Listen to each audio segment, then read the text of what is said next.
तो हेलो दोस्तों, कैसे हो तुम लोग। उम्मीद है कि तुम लोग ठीक ही होगे। तुम सभी का स्वागत है यहाँ पे इस सीरीज के लास्ट एपिसोड में। तो अगर तुम सभी को ये वीडियो और ये सीरीज अच्छी लगी है तो प्लीज चैनल को सब्सक्राइब कर लेना और साथ ही वीडियो को हाइप करना। तो चलो स्टार्ट करते हैं तुम्हारी वीडियो को, और कॉमेंट करना मत भूलना। तो वीडियो के स्टार्टिंग में हम देखते हैं कि जो क्लाउड होता है वो होता है अपने ही ख्यालों में खो चुका होता है और वो नेगेटिव चीज़ों को बहुत ज़्यादा ही ले चुका होता है, जिसकी वजह से वो यहाँ पे नाइटमेयर के चंगुल में फंस जाता है और नाइटमेयर से बहुत ज़्यादा ही परेशान हो जाता है, जिसकी वजह से वो अपने आप को ही ख़त्म करने की कोशिश करता है और वो अपने आप को एक काले अंधेरे में बंद कर लेता है। ये बिल्कुल उसी तरह है जब हम लोग यहाँ पे बहुत ज़्यादा परेशान हो जाते हैं और अपने आप को रूम में बंद कर लेते हैं और एकदम से डिप्रेशन में चले जाते हैं। और हम देखते हैं कि यहाँ पे बाहर से जो अथेनिया होती है वो यहाँ पे क्लाउड को बाहर निकालने की कोशिश कर रही होती है, लेकिन क्लाउड डिप्रेशन की गहराइयों में डूब चुका होता है, जिसकी वजह से उसका बिल्कुल भी ध्यान नहीं जाता कि उसकी जिंदगी में क्या क्या अच्छी चीजें हुई हैं। वो सिर्फ उन बेकार चीजों को लेकर बैठा हुआ होता है जो अभी तक उसकी जिंदगी में हुई हैं, जैसे कि उसकी बीवी का मरना और साथ ही ये ख्यालात कि अगर स्टेनिया दुनिया में नहीं आई होती तो उसकी बीवी जिंदा होती। उसकी बीवी ने उसकी बात को नहीं माना, जिसकी वजह से यहाँ पे आज उसकी बीवी जिंदा नहीं है और जिसकी वजह से क्लाउड को लगता है कि उसकी जिंदगी बर्बाद हो गई है। ये सारे ख्यालात क्लाउड के दिमाग में चल रहे होते हैं और ये उन ख्यालों को भूल जाता है कि जैसे उसने स्टेनिया के साथ कितना अच्छा टाइम स्पेंड किया। यहाँ पे स्टेनिया की वजह से ही उसके पास कोई परिवार कहने के लिए बंदा बचा हुआ है, और अगर उस समय उसकी बीवी स्टेनिया को जन्म नहीं देती और यहाँ पे किसी वजह से वो मर जाती तो जाहिर सी बात है कि यहाँ पे उसके पास परिवार कहने के लिए कोई बंदा नहीं बचा होता और पूरी जिंदगी अकेला ही रहता। यहीं पर हम स्टेनिया को देखते हैं जो यहाँ पे मैजिक का इस्तेमाल कर रही होती है, लेकिन यहाँ पे स्टेनिया का जो मैजिक होता है वो जो होता है बहुत ज़्यादा ही कमज़ोर होता है, जिसकी वजह से स्टेनिया का मैजिक यहाँ पे क्लाउड तक नहीं पहुँच पा रहा होता। तभी हम देखते हैं कि यहाँ पे जो ल्यूकस होता है वो नोटिस करता है कि स्टेनिया भी उसी दलदल में धंसने के लिए जा रही है, जिसकी वजह से यहाँ पे जो ल्यूकस होता है वो स्टेनिया को बुलाने के लिए जा रहा होता है, लेकिन ल्यूकस स्टेनिया को नहीं बुला पा रहा होता है। तभी हम देखते हैं कि स्टेनिया के पास यहाँ पे खुद स्टेनिया की जो नेगेटिव इमोशन है वो आ जाते हैं। स्टेनिया के नेगेटिव इमोशन स्टेनिया के पास आके बोलती हैं कि आखिरकार तुम उसे बचा क्यों रही हो, वो तुम्हारा डैड तो है लेकिन वो तुम्हें अपनी बेटी भी नहीं मानता, तुम्हें हार मान लेनी चाहिए क्योंकि तुम अपने डैड को नहीं बचा सकती हो। स्टेनिया पूछती है कि आखिरकार तुम कौन हो, तो वो लड़की बोलती कि मैं तुम हूं, यानी कि मैं तुम्हारा ही दूसरा वर्जन हूं। हमें दिखाया जाता है कि हमें वो सारे सीन दिखाए जाते हैं जहां पे स्टेनिया अकेली होती है, जैसे रूम में अकेले बैठना, बाहर जो बंदे हैं वो स्टेनिया के ऊपर ध्यान नहीं दे रहे होते। अब स्टेनिया का दिमाग बिल्कुल स्टेनिया के उल्टा खेल रहा है, यानी कि अगर तुम जो चाहो तुम्हारा दिमाग तुम्हें वही दिखाएगा। अब स्टेनिया का दिमाग स्टेनिया को सिर्फ जो नेगेटिव चीजें हैं वही दिखा रहा है, जिसकी वजह से स्टेनिया अब बहुत ज्यादा परेशान होने लगी है। स्टेनिया को दिखाया जाता है कि उसके डैड उसके पास आते हैं लेकिन वो उसे पहचानते नहीं, उससे बात नहीं करते, जिसकी वजह से स्टेनिया अंदर ही अंदर और भी ज्यादा दुखी हो जा रही होती है। स्टेनिया का दिमाग स्टेनिया को बोल रहा होता है कि देखा, तुम्हारे जो फादर है वो तुमको पहचानते भी नहीं है और तुम उनके लिए इतनी ट्राई कर रही हो, उनकी जान बचा रही हो। अब स्टेनिया का दिमाग सिर्फ स्टेनिया को यहाँ पे और उसके फादर की नेगेटिव चीजें ही दिखा रहा होता है, यहाँ तक कि वो उसे वो भी नहीं दिखाता कि कैसे स्टेनिया ने उसके साथ पोल डांस किया, स्टेनिया के फादर ने स्टेनिया की जान बचाई। और साथ ही हमें यह भी दिखाया जाता है कि यहाँ पे जो स्टेनिया है उसे दिखाया जा रहा होता है कि जो जेनेट है उसे महाराज ने यानी कि क्लाउड ने अपनी बेटी का दर्जा दिया है। स्टेनिया को कोई भी पूछ नहीं रहा, सभी लोग स्टेनिया को धिक्कार रहे हैं क्योंकि यहाँ पे स्टेनिया मैजिक का इस्तेमाल भी नहीं कर सकती है, जिसकी वजह से सभी लोग स्टेनिया से बहुत ज्यादा चिढ़ते हैं और ये कहते हैं कि आखिरकार ये एक राजकुमारी कैसे बन सकती है। मुझे लगता है कि ये महाराज की सबसे बड़ी गलती है। जिसके बाद हमें दिखाया जाता है कि जो स्टेनिया है वो यहाँ पे देखती कि सभी बंदे स्टेनिया को छोड़ के जा रहे हैं। स्टेनिया छोटे रूप में होती है और चुपचाप से अपने कमरे में यहाँ पे बैठी होती है और सभी लोगों को जाते हुए देख रही होती है।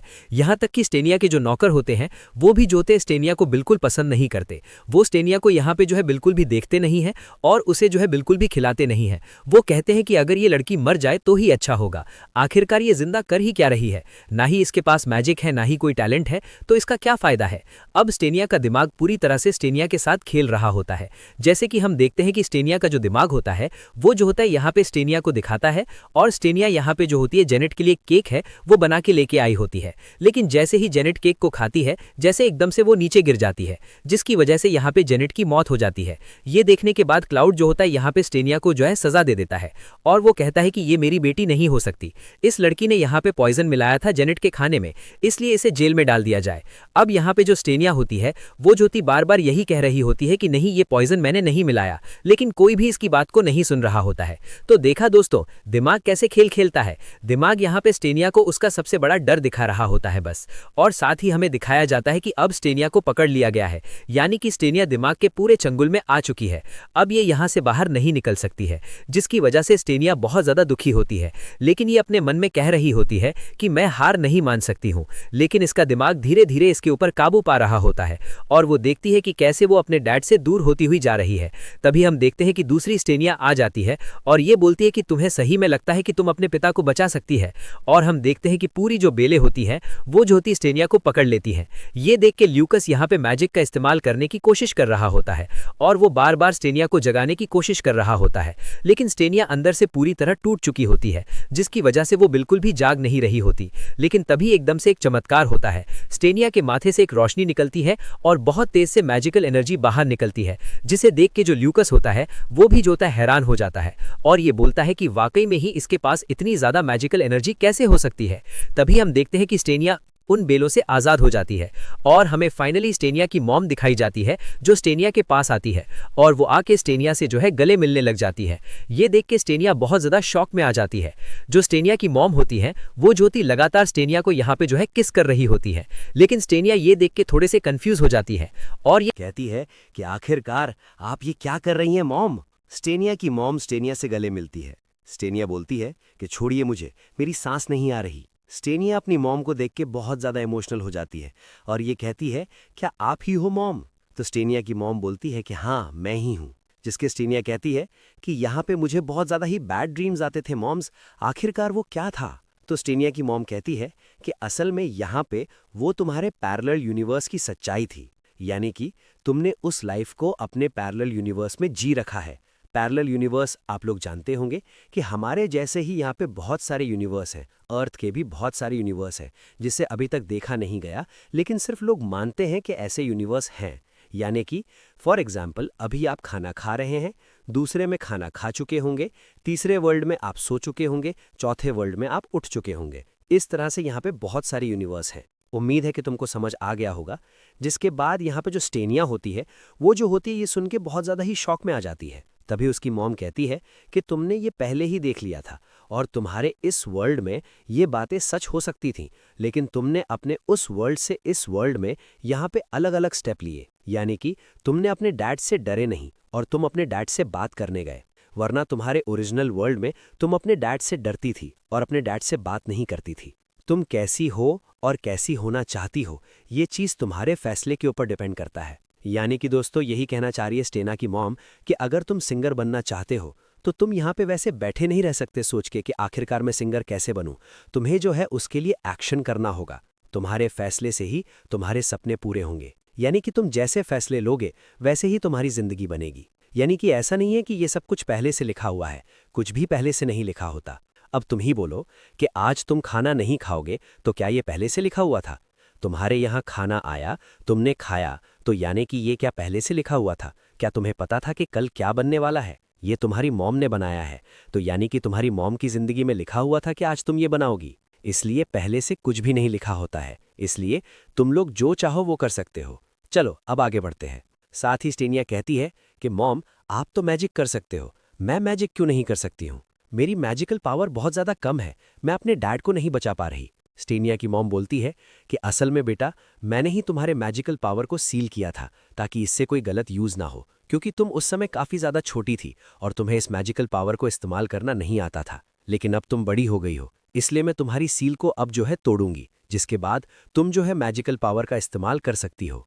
फिर हम देखते हैं कि यहाँ पे स्टेनिया की मॉम स्टेनिया की सील को हटा देती हैं, जिससे स्टेनिया के अंदर बहुत सारी मैजिकल पावर जो है आ जाती है, जिसकी वजह से स्टेनिया के अंदर एक पावर आ जाती है कि वो यहाँ पे सारी जो नेगेटिव चीज़ें हैं उनसे जो है लड़ते हुए आगे बढ़ सकती है। फिर हम देखते हैं कि जो स्टेनिया होती है वो जो होती है उन सारी नेगेटिव चीज़ों से लड़ते हुए आगे जा रही होती है और फाइनली वो सारे दरवाज़ों को खोल देती है और वो फाइनली उस बेलों से आज़ाद हो जाती है और यहाँ पे वो खड़ी हो जाती है। हम देखते हैं कि स्टेनिया एक बिल्कुल परी के रूप में आ चुकी होती है। उसकी जो पावर होती है वो बहुत ज़्यादा एक्स्ट्रा लेवल तक बढ़ चुकी होती है और स्टेनिया एक ही बार में यहाँ पे जो क्लाउड है उसका जो यहाँ पे बॉल है उसे जो है तोड़ देती है। यानी कि क्लाउडी ने जो बाउंड्री सेट की थी कि वो अकेला रहेगा, स्टेनिया उसे तोड़ देती है और सीधा उसके अंदर चली जाती है। लेकिन जैसे ही क्लाउडी यहाँ पे स्टेनिया को देखता है, वो जो होता है बहुत ज़्यादा इमोशनल हो जाता है और स्टेनिया से बात करना चाहता है। लेकिन यहाँ पे स्टेनिया के ऊपर बहुत सारे नेगेटिव इमोशन और भी ज़्यादा हावी होने लग जाते हैं, लेकिन स्टेनिया उनको भी हरा देती है। और जैसे ही यहाँ पे स्टेनिया क्लाउड के पास जाती है, क्लाउड को सारी बातें और सारी अच्छी बातें याद आने लग जाती है कि कैसे यहाँ पे स्टेनिया ने उसे पहली बार पापा बोला था और स्टेनिया और क्लाउड यहाँ पे डांस करने के लिए साथ में गए थे। फाइनली हम देखते हैं कि स्टेनिया क्लाउड के पास पहुंच जाती है और वो जो होती है क्लाउड को यहाँ पे अपने साथ ले जाती है। यहाँ पे हम देखते हैं कि जो क्लाउड होता है वो जो होता है अपने जो डिप्रेशन मोड होता है उससे जो है बाहर निकल जाता है और यहाँ पे ये जो होता है क्लाउड स्टेनिया के साथ ऊपर जाता है, यानी कि बाहर जाता है अपने डिप्रेशन मोड से। और स्टेनिया जो होती है सीधा लकस के पास चली जाती है, क्लाउडी भी जो होता है वहीं पे पहुंच जाता है।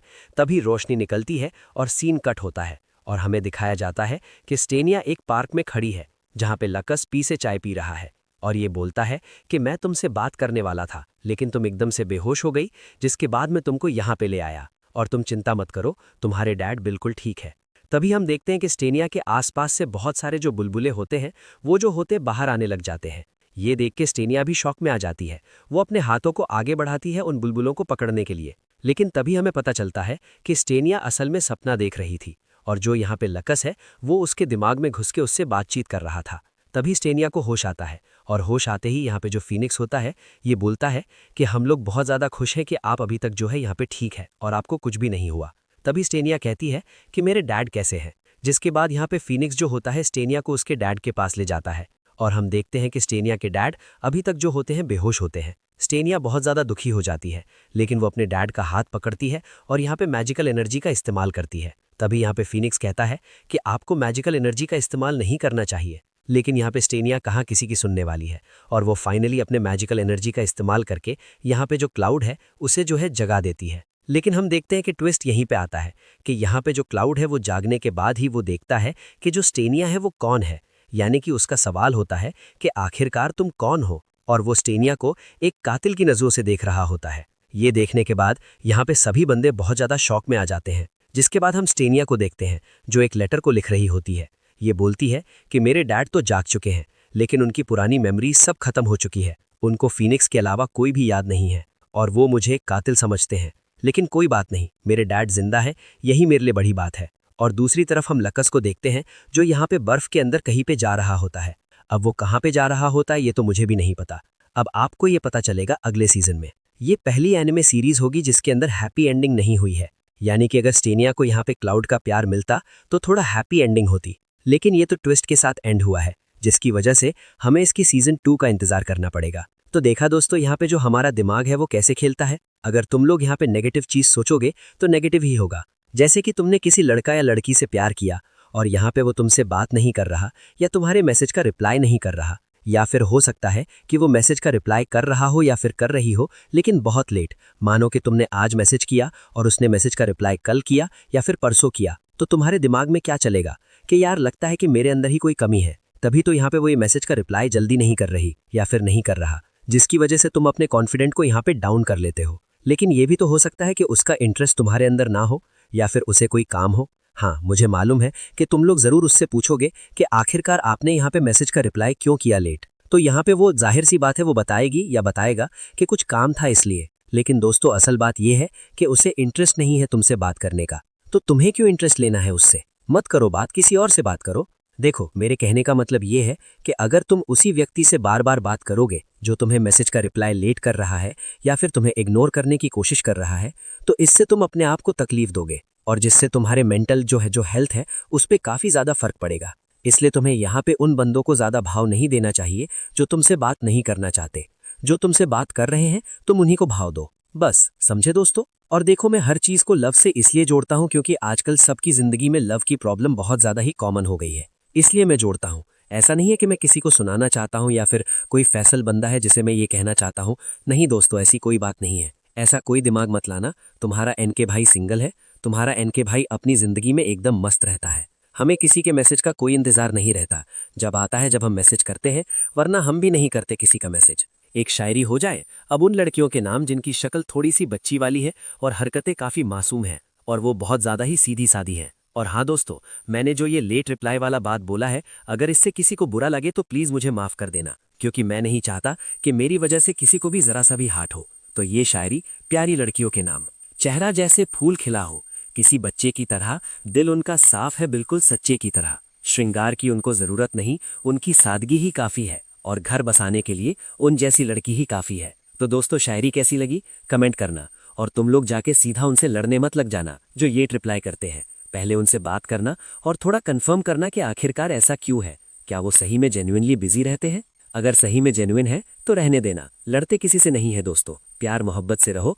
और सही में दोस्तों, अगर किसी को मेरी बात का बुरा लगा हो तो मुझे माफ कर देना। मैं किसी को भी सुनाने के लिए सब नहीं बोलता, मुझे जो सही लगता है मैं वो बोल देता हूँ, बस ऐसे ही, ताकि तुम लोग भी आगे चल के इन सब चीजों से ना गुजरो। चलो ठीक है दोस्तों, अब यहीं पे सीजन और ये वीडियो खत्म होती है, तो मैं आप लोगों से फिर मिलूंगा किसी और नए सीजन में और नई वीडियो के साथ। जब तक के लिए सायोनारा।